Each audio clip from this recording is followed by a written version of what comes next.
Kitab Sakinatun Najah ini dikarang oleh seorang ulama yang bernama Syekh Salim bin Sumer.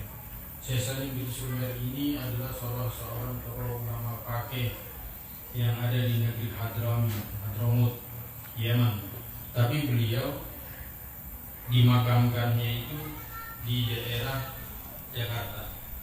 Jadi ada salah satu masjid itu, saya suka masjid itu, di depan imamnya itu, di situ beliau dimakamkan. Jadi pengarang kitab Sakinatun Najah ini makamnya itu ada di Jakarta, di ibu kota Jakarta.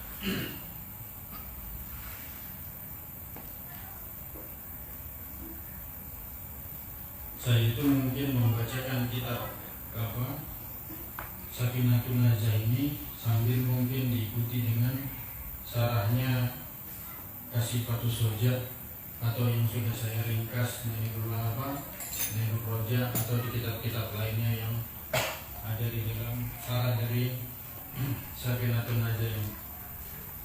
Qala musannif rahimahullah taala, bismillahirrahmanirrahim, alhamdulillahirabbil alamin, wa bihi nasta'in ala umuri dunya wa din, wa shalli wa sallim ala sayyidina Muhammad khatamin nabiyyin wa ala alihi wa sahbihi ajma'in, wa la hawla wa la quwwata illa billahil aliyyil azim.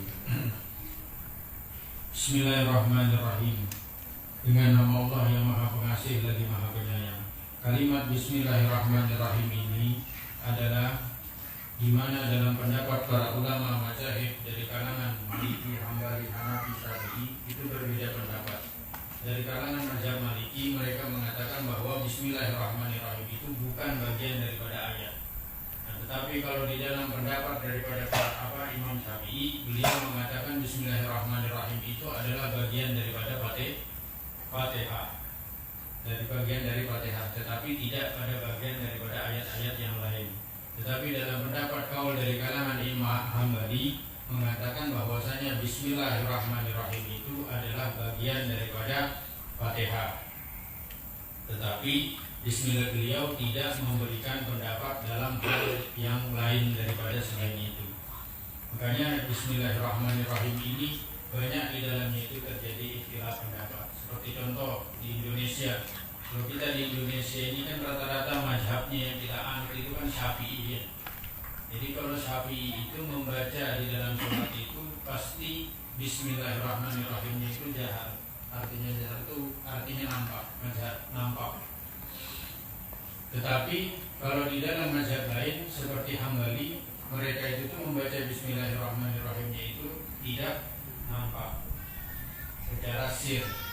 Jadi itu harus paham kata-kata sir seperti pembacaan Bismillahirrahmanirrahim, maksudnya sir itu adalah yang dimana telinga kita ini masih mendengar bacaan. Itu yang disebut di dalam pemahaman daripada yang disebut dengan sir. Nah, beda kalau seandainya istilahnya tidak dibaca. Nah, ini berbeda lagi.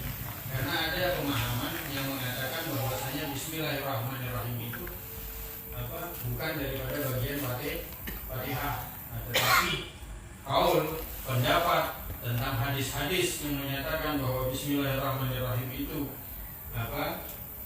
bagian daripada Fatihah itu banyak. Dan juga seperti contoh Rasul Shallallahu Alaihi Wasallam itu pernah mengimami sholat.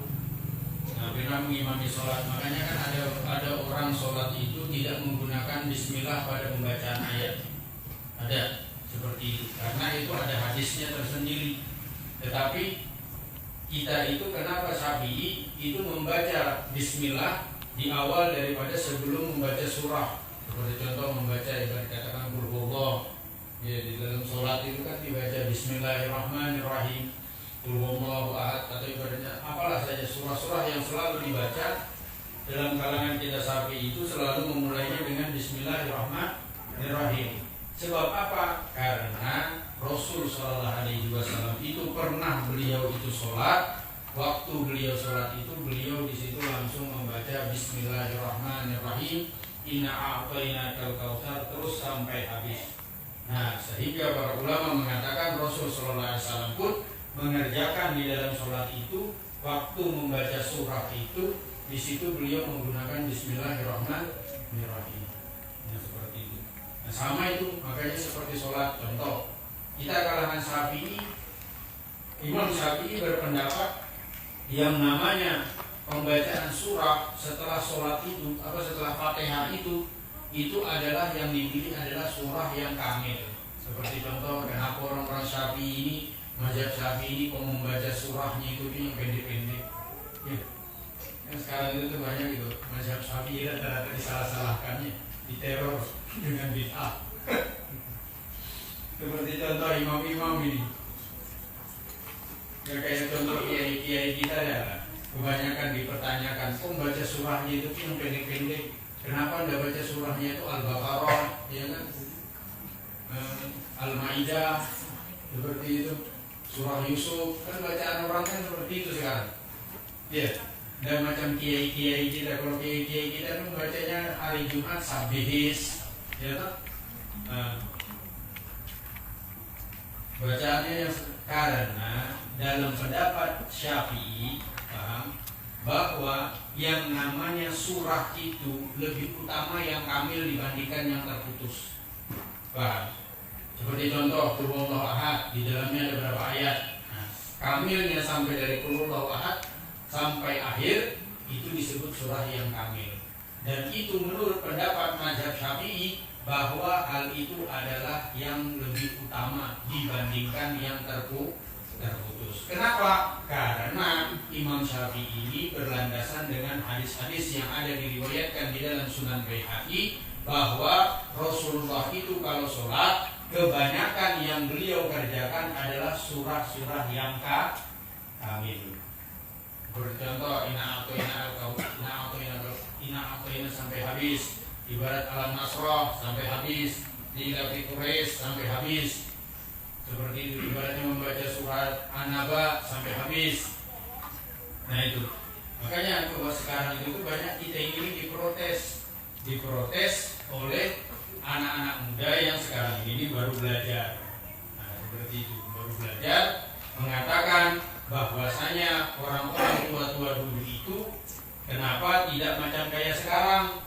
Artinya sekarang itu tuh membaca Quran itu kan langsung, ibarat katakan awalnya alif lam mim, akhirnya qul a'udzu birabbin nas.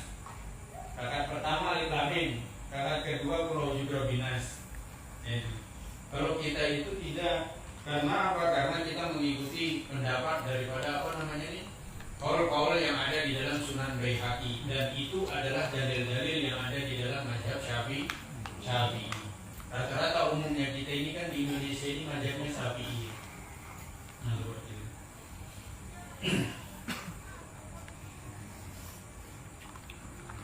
Terus Bismillahirrahmanirrahim. Bismillahirrahmanirrahim ini banyak di dalam kegunaan daripada Bismillahirrahmanirrahim. Salah satunya itu di dalam kitab Abwaabul Faras. Dalam kitab Abwaabul Faras itu dikatakan barang siapa yang setiap harinya membaca Bismillahirrahmanirrahim sebanyak 786 kali, apa saja hajatnya yang susah itu akan dipermudahkan.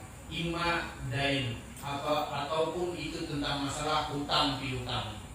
Kalau seandainya pingin hutangnya itu tuh cepat selesai, maka ngamalkan Bismillahirrahmanirrahim itu 786 kali.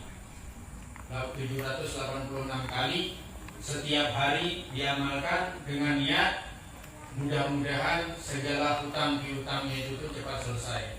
Seperti itu. Masih ada tunggakan kur gitu. Itu supaya cepat selesai baca Bismillahirrahmanirrahim 786 kali. Nah itu salah satu amalan. Jadi saya ceritakan ada seseorang itu pernah datang ke Mekah. Beliau itu menanyakan, adakah amalan yang cepat memperkilat urusan hutang piutang, karena urusan beliau itu ratusan miliar di bank.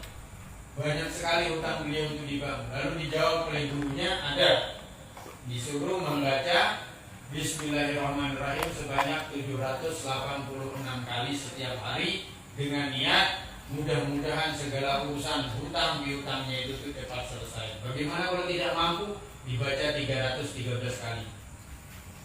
313 kali.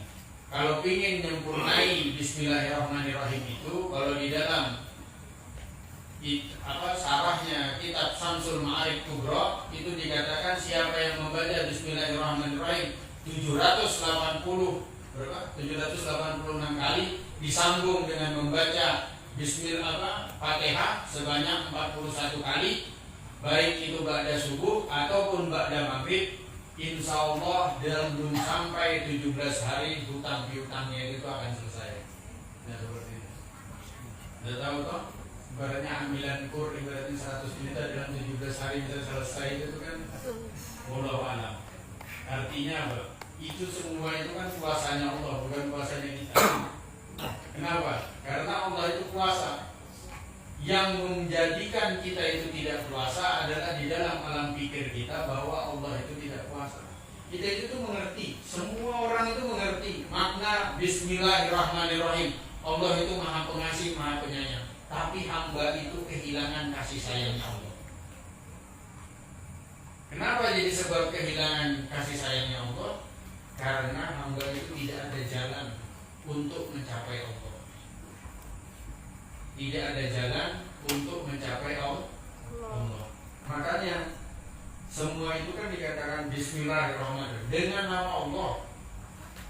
Dengan nama Allah. Kalau kau tidak menggunakan dengan nama Allah, maka tidak akan ada jalan untuk kau mencapai Allah. Makanya Allah mengatakan di dalam Di dalam riwayat itu dikatakan uzkuruni uzkurkum, ingat aku akan ingat kau. Ingatlah aku, uzkuruni ala hikmatikum, ingatlah aku, kata Allah. Itu dalam riwayat Sayyidina Abbas. Di dalam tafsirnya Sayyidina Abbas, Abdullah bin Abbas itu mengatakan apa? Uzkuruni ala ni'ami, ingatlah aku atas semua Uzkuruni ala hikmatikum, ingatlah aku dari segala pengabdianmu kepadaku. Uzkurukum ala ni'ami, maka aku, kata Allah, akan mengingatmu dalam segala nikmat-nikmat. Bayangkan, beribadah kepada Allah, maka segala ibadah itu adalah bentuk awal daripada Allah mengingat kita dari segala nikmat-nikmat. Nah, sekarang yang jadi pertanyaan itu, kenapa bisa hamba itu tidak bisa menerima nikmat?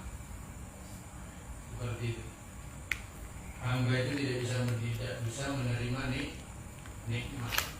Sedangkan Quran itu sudah bilang, bersyukur kau atas nikmatku, bersyukur kau atas nikmatku, bersyukur kau atas nikmatku. Tapi pertanyaannya, bagaimana dapat mensyukuri Allah?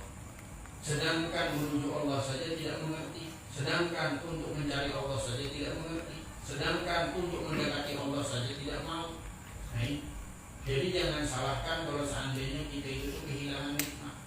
Makanya ulama-ulama Thariqah itu mengatakan, bagaimana di dalam hadis Rasul Shallallahu Alaihi Wasallam mengatakan, ud'uni astajib lakum, minta kepadaku maka aku akan kabulkan kepada engkau. Tapi pertanyaannya, kata mereka, bagaimana? Ud'uni, makna daripada kalimat ud'uni, minta kepadaku, itu artinya kau kenalkah dengan Allah atau tidak? Kalau belum kenal dengan Allah, maka itulah gunanya kita itu mendekati para ulama. Gunanya kita itu menitipkan anak ke pondok. Gunanya kita itu menyerahkan orang-orang terdekat kita itu kepada orang-orang yang mengerti akan ilmu pengetahuan. Nah, ini gunanya itu seperti itu. Tapi sekarang ini, maaf ini, banyak itu orang-orang yang takut juga menyerahkan anak itu ke pondok. Seperti itu.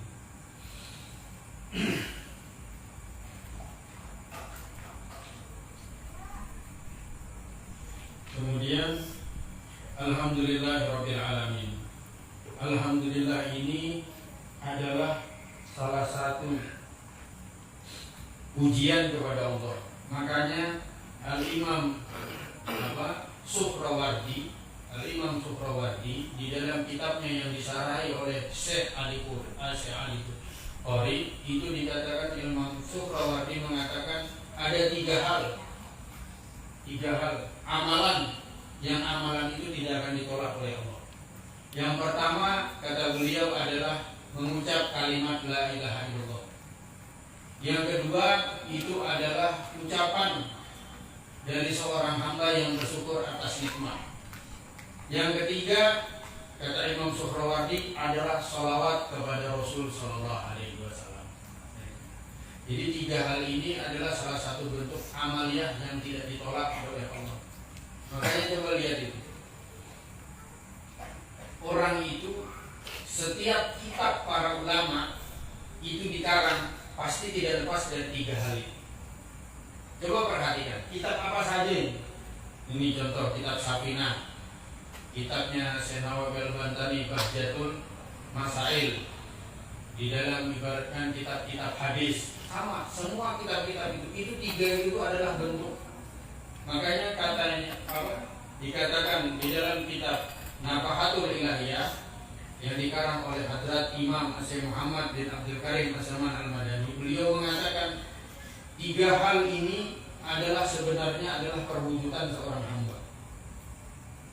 Kalau ingin hidupnya itu enak, kalau ingin hidupnya itu bagus, maka kata beliau yang pertama, tidak pernah dalam sehari maupun semalam itu lupa akan kalimat la ilaha illallah dan kalimat sholawat.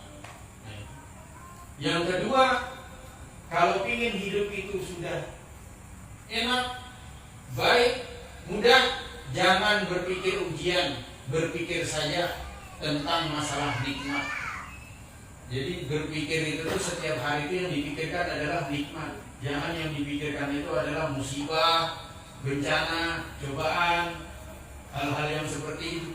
Tapi yang dicoba, yang dipikirkan itu adalah hal-hal yang sifatnya nikmat. Karena apa? Karena nikmat ini adalah suatu wujud syukur. Kalau orang sudah menerima nikmat, pasti hidupnya itu bersyukur. Tapi kalau orang itu tidak bisa menerima nikmat, maka hidupnya itu tuh pasti kebanyakan mengeluh. Mengeluh. Banyak seperti itu. Tapi kalau kita memilih hidup ini hanya memikirkan nikmat saja, insya Allah segala sesuatu keluhan itu tuh tidak ada di dalam diri. Dan kita itu tuh meyakini. Makanya apa? Syekh Muhammad Jaini bin Abdul Ghani itu beliau yang digelar yang lebih dikenal itu Guru Sekumpul. Itu beliau itu ada ngarang kitab namanya Nuqtati Muhammadiyah. Dalam kitab itu beliau mengatakan, apa kata beliau? Nikmat terbesar yang Allah turunkan atas diri kita ini adalah nikmat Islam. Dan nikmat Islam. Dan nikmat Islam itu tidak akan muncul di dalam dunia ini kecuali melalui Nabi Muhammad. Nah, lantas kata beliau, 2 hal ini adalah sumber kenikmatan yang terbesar dengan diri kita, yang harus kita syukuri. Kenapa? Karena di lain posisi, di lain tempat, di lain waktu ada orang-orang yang tidak bisa menerima nikmat seperti kita. Ya alhamdulillah kita ini kan lahir ke dunia sudah diajarkan. Ada orang yang lahir ke dunia tidak diajarkan, tidak diajarkan. Tetapi orang itu tuh muslimnya itu tuh setelah umurnya setelah melewati semuanya sudah. Kita ini luar biasa, lahir ke dunia diajarkan, tidak pernah memakan yang haram-haram, semua yang makan yang halal-halal secara syariat. Kemudian menerima Islam ini, beribadah dari umur mulai balik. Nah ini salah satu sudah nikmat yang besar yang Allah berikan dengan diri kita ini. Cuma kebanyakan hamba-hamba ini yaitu kan tidak bisa menerima nikmat ini tadi dan tidak bisa menjaga nikmat ini tadi. Alhamdulillahirabbil alamin. Wa hadhihi huwal hamduhu luqawiyyu alladhi turibat bida'atuhu bihi. Di sini di dalam kitab Fathul Wahab itu dikatakan bahwasanya yang namanya pujian itu secara bahasa artinya segala sesuatu yang dituntut padanya itu pada awal-awal dari segala sesuatu. Nah, jadi seperti contoh kita ini bangun tidur membaca alhamdulillah, ya kan? Alhamdulillah. Tapi ini ya kau ya siapa namanya? Faiz. Apa doanya bangun tidur Faiz?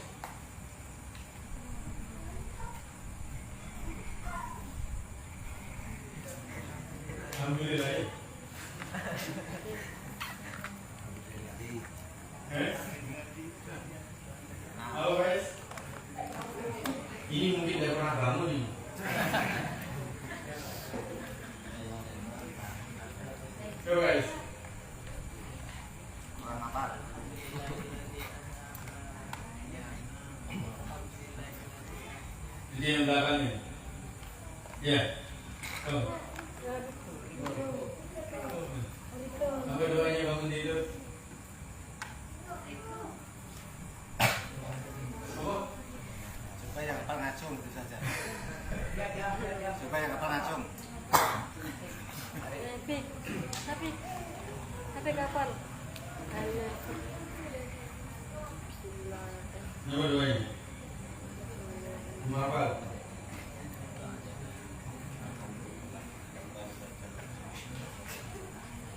Wa bihi nasta'in, dan dengannya kami memohon pertolongan.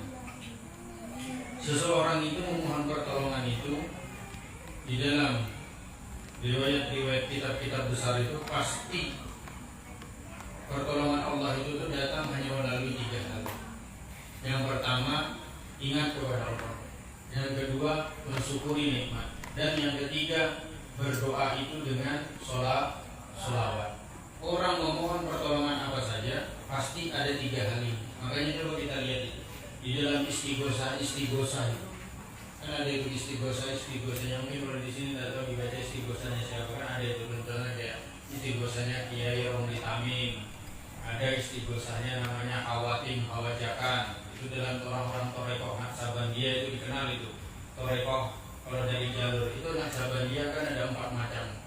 Ada Naksabandia Basha, ada Naksabandia Al-Bujwani, ada Naksabandia macam-macam. Naksabandia itu ada 4 macam. Kalau dia Naksabandia Al-Bujwani seperti ada yang di dalam kitab Tanwirul Qulub. Nah itu Tanwirul Qulub Syekh Muhammad Amin, itu beliau itu mazhabnya mazhab Naksabandianya itu kepada Syekh Abdul Harik Al-Bujwani. Makanya di dalam kitab Tanwirul Qulub itu ada namanya itu kitab ada namanya bagian Hawatim Hawajakan. Nah, Hawatim Hawajakan ini sama. Hawatim Hawajakan itu adalah sifatnya itu adalah husulnya hajat. Istighosa itu kan dilaksanakan karena untuk meminta hajat. Seperti itu contoh ibaratnya Torekoh Naksabandia, Qadiriyah Naksabandia itu ada pasti istighosanya sendiri.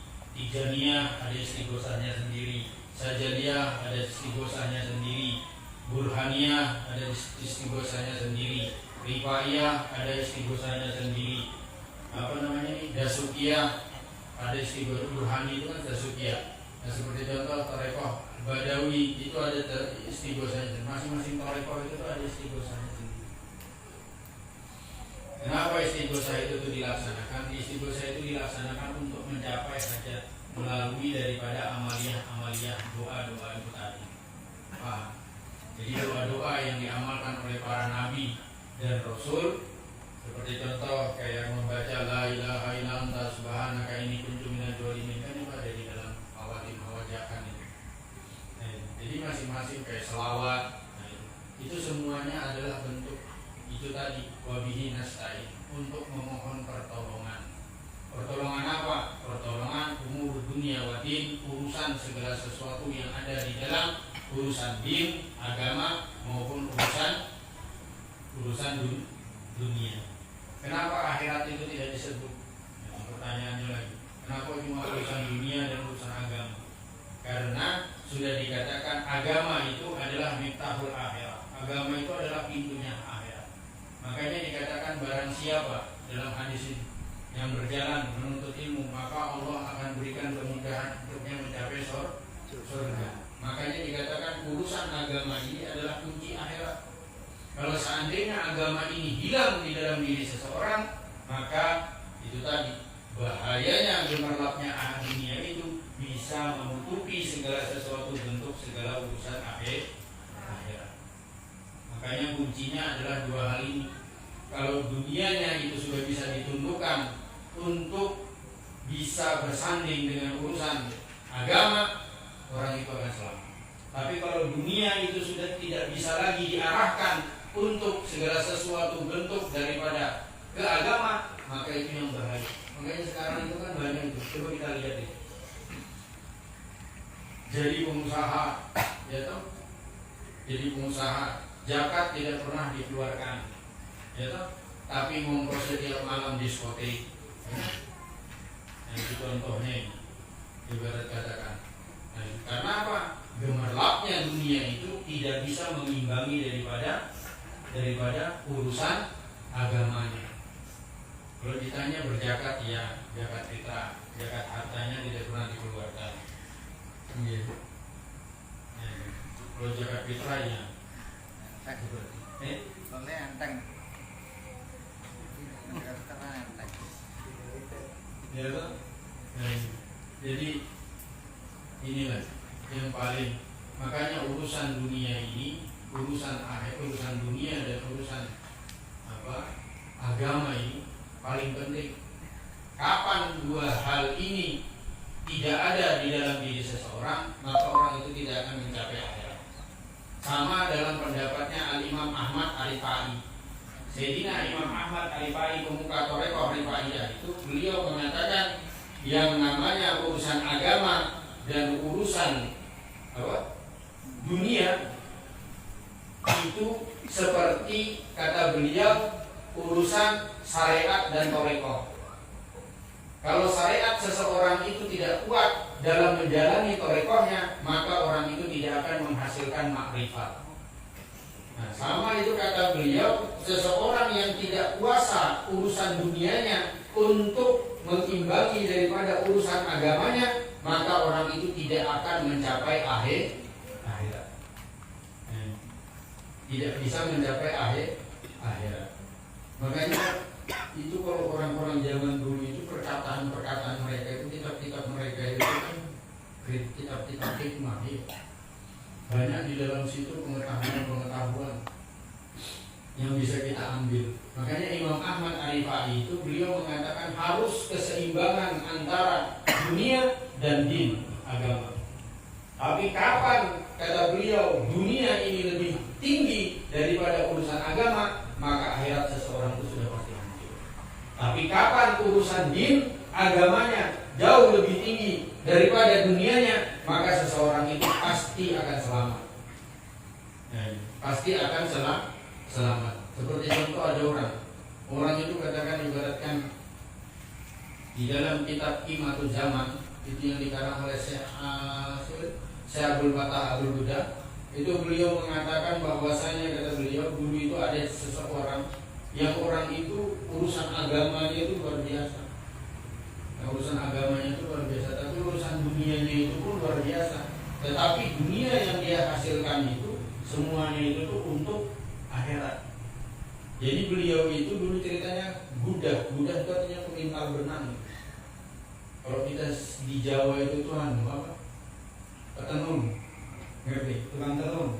Nah, jadi tukang tenun. Jadi ada dulu itu di Syria seseorang orang itu tukang tenun.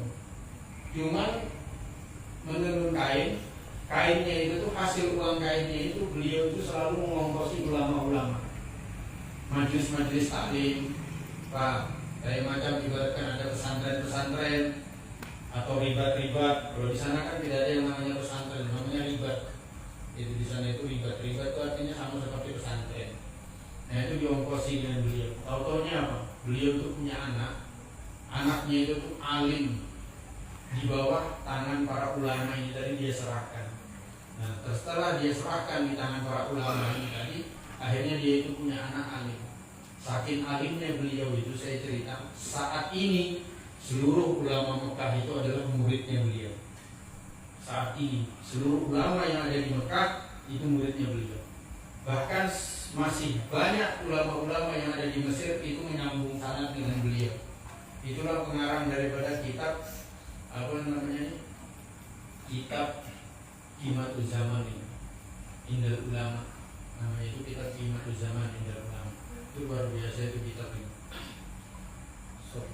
Sama ada lagi satu karangan beliau itu namanya Sofatu min Sobri Ulama. Itu kitab karangan beliau. Saya tidak sempat bertemu dengan beliau, tapi saya itu sempat menemui murid-murid beliau. Murid-muridnya beliau itu banyak. Ada salah satunya itu tuh Syekh Muhammad Ar-Rasyid yang ada di Riyadh, di kota Riyadh, Saudi Arabia. Beliau itu tuh hafal Kutubus Sittah. Ada lagi murid beliau itu tuh di Mesir, namanya Syekh Muhammad Basit Al-Katani, mursyidnya Thariqah Sajariyah. Dan kealiman beliau itu luar biasa sampai bisa dikatakan salah satu sultan ulama di Alexandria Mesir. Jadi istilahnya apa ya, keberkahan dalam kita berkhidmat kepada agama ini bukan jatuhnya nanti ke kita, enggak. Jatuhnya itu tuh bisa jadi kepada anak cucu kita. Makanya siapa-siapa orang yang berkhidmat kepada para ulama, kalau dirinya nanti tidak alim, maka anak atau putunya keturunannya itu akan menjadi orang alim. Nah, seperti itu. Menjadi orang alim.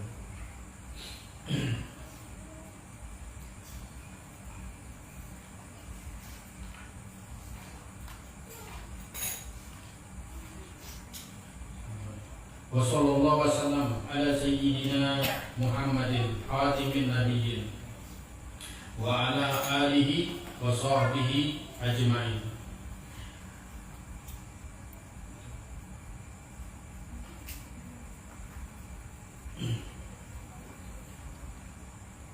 Wassallallahu wasallam ala sayyidina Muhammadin. Salawat dan salam itu tertuju kepada atas penghulu kita Sayyidina Muhammad khatimin nabiyyin, penutup daripada sekalian para nabi. Makanya di sini dikatakan wassallallahu wasallam itu adalah sebuah kemuliaan kepada sisi Rasul sallallahu alaihi wasallam. Makanya dikatakan di dalam sebuah riwayat itu yang diriwayatkan di dalam kitab Sunan Baihaqi, dan di dalam kitab Imam Tabrani dalam Al-Awsat itu dikatakan riwayatnya itu diriwayatkan kalau di dalam Al-Awsat itu kalau tidak salah diriwayatkan dari Ummul Mukminin Sayyidina Aisyah. Nah, sedangkan di dalam kitab Sunan Baihaqi itu diriwayatkan dari Abi Darda melalui riwayat yang lain. Apa dikatakan? Abdi lam taskurni ija lam taskur man ajratuhu nikmata ala yadayhi.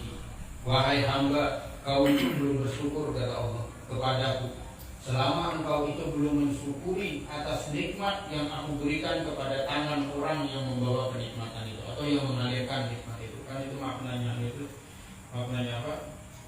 Ajratu itu kan artinya mengalir, bisa dimaknai mengalir. Jadi yang namanya nikmat Allah itu dikatakan mengalirnya itu melalui tangannya Rasulullah SAW.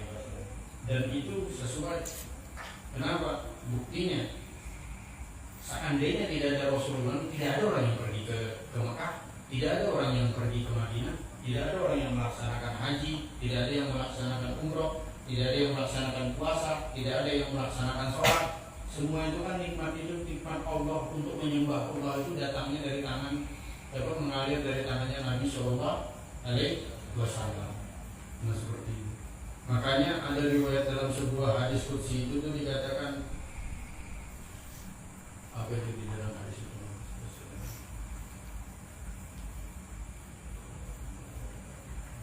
Lau jauni min kulli qori wastaftahu min kulli bab. Kata Allah, silahkan kau tempuh apa saja di dalam dunia ini jalan untuk mencapai, tapi ketahuilah semua jalan itu tertutup kecuali kau melewati jalannya Muhammad sallallahu alaihi wasallam. Dan hadis itu juga sesuai dengan hadis Nabi. Nabi mengatakan sallu kama ra'aitumuni usolli. Salatlah engkau seperti salatku. Berarti jalan untuk mencapai Allah itu tidak ada jalan kecuali ke jalannya Nabi Muhammad. Makanya sebagian ulama-ulama kita, para ulama-ulama tauhid itu di dalam kitab-kitab tauhid yang besar, mereka itu mengatakan makna kalimat qultuni astajib lakum, kata mereka itu kuncinya adalah Nabi Muhammad. Makanya kita itu sedang berdoa disuruh untuk memulainya dengan sholawat. Apa tujuannya sholawat? Kenapa harus dimulai dengan sholawat? Katanya